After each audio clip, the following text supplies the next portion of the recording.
ଯୋହନ ଲିଖିତ ସୁସମାଚାର ଅଧ୍ୟାୟ 5। ଏଥି ଉତ୍ତାରେ ଯିହୁଦୀମାନଙ୍କର ଗୋଟିଏ ପର୍ବ ପଡ଼ିଲା। ଆଉ ଯୀଶୁ ଜେରୁସାଲେମକୁ ଯାତ୍ରା କଲେ। ଜେରୁସାଲେମର ମେଷଦ୍ୱାର ନିକଟରେ ଗୋଟିଏ ପୁଷ୍କରିଣୀ ଅଛି। ଏବ୍ରୀ ଭାଷାରେ ତାହାକୁ ବେତ୍ସଦା ବୋଲି କହନ୍ତି। ତାହାର 5ଟି ମଣ୍ଡପ। ସେଗୁଡ଼ିକରେ ଅନେକ ଅନେକ ପୀଡ଼ିତ, ଅନ୍ଧ, ଖଞ୍ଜ ଓ ଶୁଷ୍କାଙ୍ଗ ପଡ଼ି ରହୁଥିଲେ। ସେମାନେ ଜଳସଞ୍ଚଳନ ଅପେକ୍ଷାରେ ରହୁଥିଲେ, କାରଣ କୌଣସି ସମୟରେ ପ୍ରଭୁଙ୍କର ଜଣେ ଦୂତ ପୁଷ୍କରିଣୀରେ ଅବତରଣ କରି ଜଳ କମ୍ପାଉଥିଲେ। ଆଉ ଜଳ କମ୍ପିଲା ପରେ ଯେ କେହି ପ୍ରଥମରେ ସେଥିରେ ପ୍ରବେଶ କରୁଥିଲା, ସେ ଯେକୌଣସି ରୋଗରେ ଆକ୍ରାନ୍ତ ହୋଇଥିଲେ ସୁଦ୍ଧା ସୁସ୍ଥ ହେଉଥିଲା। ସେଠାରେ 38 ବର୍ଷାବଧି ରୋଗଗ୍ରସ୍ତ ଜଣେ ଲୋକ ଥିଲା।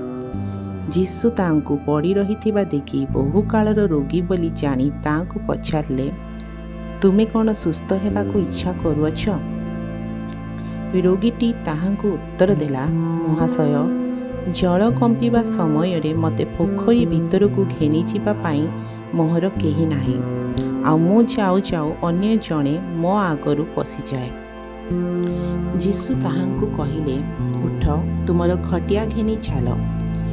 ସେହି କ୍ଷଣି ସେ ଲୋକଟି ସୁସ୍ଥ ହେଲା ଓ ଆପଣାର ଖଟିଆ ଘେନି ଚାଲିବାକୁ ଲାଗିଲା।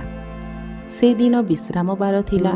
ଅତଏବ ଯିହୁଦୀମାନେ ସୁସ୍ଥ ହୋଇଥିବା ଲୋକକୁ କହିବାକୁ ଲାଗିଲେ, ଆଜି ବିଶ୍ରାମବାର, ଖଟିଆ ବୋହି ନେଇଯିବା ତୁମର ବିଧିସଙ୍ଗତ ନୁହେଁ।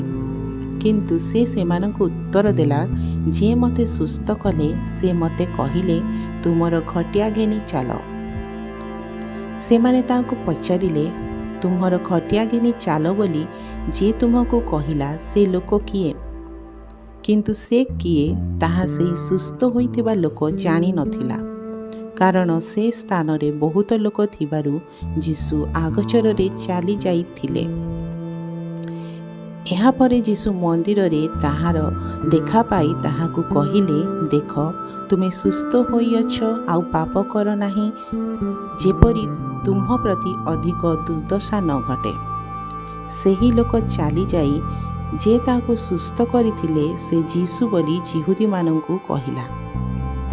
ତେଣୁ ଯୀଶୁ ବିଶ୍ରାମବାରରେ ଏହା କରୁଥିବାରୁ ଯିହୁଦୀମାନେ ତାହାଙ୍କୁ ତାଡ଼ନା କରିବାକୁ ଲାଗିଲେ।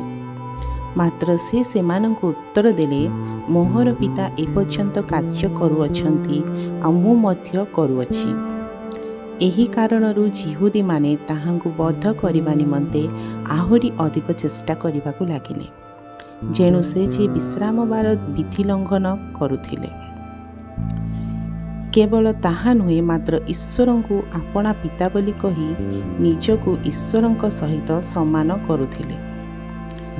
ତେଣୁ ଯୀଶୁ ସେମାନଙ୍କୁ ଉତ୍ତର ଦେଲେ, ସତ୍ୟ ସତ୍ୟ ମୁଁ ତୁମ୍ଭମାନଙ୍କୁ କହୁଅଛି, ପୁତ୍ର ପିତାକୁ ଯାହା କରୁଥିବା ଦେଖନ୍ତି, ତାହା ଛଡ଼ା ସେ ଆପଣାକୁ କିଛି ହିଁ କରିପାରନ୍ତି ନାହିଁ। କାରଣ ସେ ଯାହା ଯାହା କରନ୍ତି, ପୁତ୍ର ମଧ୍ୟ ସେହି ସବୁ ସେ ପ୍ରକାର କରନ୍ତି। କାରଣ ପିତା ପୁତ୍ରକୁ ସ୍ନେହ କରନ୍ତି, ପୁଣି ଆପେ ଯାହା ଯାହା କରନ୍ତି, ସେହି ସବୁ ତାହାଙ୍କୁ ଦେଖାନ୍ତି। ଆଉ ତୁମ୍ଭେମାନେ ଯେପରି ଚମତ୍କୃତ ହୁଅ, ଏଥି ନିମନ୍ତେ ସେ ତାହାଙ୍କୁ ଏହାଠାରୁ ଆହୁରି ମହତ କର୍ମ ଦେଖାଇବେ। ଯେଣୁ ପିତା ଯେ ପ୍ରକାରେ ମୃତ୍ୟୁମାନଙ୍କୁ ଉତ୍ଥାପନ କରି ସଜୀବ କରନ୍ତି, ସେହି ପ୍ରକାରେ ପୁତ୍ର ମଧ୍ୟ ଯାହାଙ୍କୁ ଇଚ୍ଛା ସେମାନଙ୍କୁ ସଜୀବ କରନ୍ତି। ପୁଣି ପିତା ମଧ୍ୟ କାହାରି ବିଚାର କରନ୍ତି ନାହିଁ, ମାତ୍ର ସମସ୍ତେ ପିତାଙ୍କୁ ଯେଉଁ ପ୍ରକାରେ ସମାଦର କରନ୍ତି, ସେହି ପ୍ରକାରେ ପୁତ୍ରଙ୍କୁ ମଧ୍ୟ ଯେପରି ସମାଦର କରିବେ, ସେଥି ନିମନ୍ତେ ପୁତ୍ରଙ୍କୁ ସମସ୍ତ ବିଚାର କରିବାର ଅଧିକାର ଦେଇଅଛନ୍ତି। ଯେ ପୁତ୍ରକୁ ସମାଦର କରେ ନାହିଁ, ସେ ତାହାଙ୍କର ପ୍ରେରଣକର୍ତ୍ତା ପିତାଙ୍କୁ ମଧ୍ୟ ସମାଦର କରେ ନାହିଁ। ସତ୍ୟ ସତ୍ୟ ମୁଁ ତୁମମାନଙ୍କୁ କହୁଅଛି, ଯେ ମୋହର ବାକ୍ୟ ଶୁଣି ମୋହର ପ୍ରେରଣକର୍ତ୍ତାକୁ ବିଶ୍ୱାସ କରେ, ସେ ଅନନ୍ତ ଜୀବନ ପ୍ରାପ୍ତ ହୋଇଅଛି। ପୁଣି ସେ ବିଚାରିତ ନ ହୋଇ ବରଂ ମୃତ୍ୟୁକୁ ଅତିକ୍ରମ କରି ଜୀବନରେ ପ୍ରବେଶ କରିଅଛି। ସତ୍ୟ ସତ୍ୟ ମୁଁ ତୁମ୍ଭମାନଙ୍କୁ କହୁଅଛି, ଯେଉଁ ସମୟରେ ମୃତ୍ୟୁମାନେ ଈଶ୍ୱରଙ୍କର ପୁତ୍ରଙ୍କ ସ୍ୱର ଶୁଣିବେ ଓ ଯେଉଁମାନେ ଶୁଣିବେ ସେମାନେ ସଜୀବ ହେବେ ଏପରି ସମୟ ଆସୁଅଛି, ପୁଣି ବର୍ତ୍ତମାନ ସୁଦ୍ଧା ଉପସ୍ଥିତ। କାରଣ ପିତା ଯେପରି ସ୍ୱୟଂଜୀବୀ ସେହିପରି ସେ ପୁତ୍ରଙ୍କୁ ମଧ୍ୟ ସ୍ୱୟଂଜୀବୀ ହେବାକୁ ଦେଇଅଛନ୍ତି। ଆଉ ସେ ମନୁଷ୍ୟପୁତ୍ର ହେବାରୁ ସେ ତାହାଙ୍କୁ ବିଚାର କରିବାର ଅଧିକାର ଦେଲେ। ଏଥିରେ ଚମତ୍କୃତ ହୁଅ ନାହିଁ, କାରଣ ଯେଉଁ ସମୟରେ ସମାଧିସ୍ଥ ସମସ୍ତେ ତାହାଙ୍କର ସ୍ୱର ଶୁଣିବେ ଏବଂ ଯେଉଁମାନେ ସତ୍କର୍ମ କରିଅଛନ୍ତି ସେମାନେ ଜୀବନର ପୁନରୁତ୍ଥାନ ନିମନ୍ତେ ଓ ଯେଉଁମାନେ ଅସତ୍କର୍ମ କରିଅଛନ୍ତି ସେମାନେ ଦଣ୍ଡର ପୁନରୁତ୍ଥାନ ନିମନ୍ତେ ବାହାର ହୋଇ ଆସିବେ। ଏହିପରି ସମୟ ଆସୁଅଛି। ମୁଁ ଆପଣଙ୍କୁ କିଛି କରିପାରେ ନାହିଁ। ମୁଁ ଯେପରି ଶୁଣେ ସେହିପରି ବିଚାର କରେ, ଆଉ ମୋହର ବିଚାର ଯଥାର୍ଥ।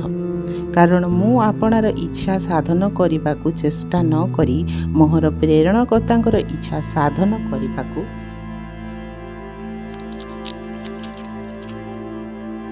ଚେଷ୍ଟା କରେ।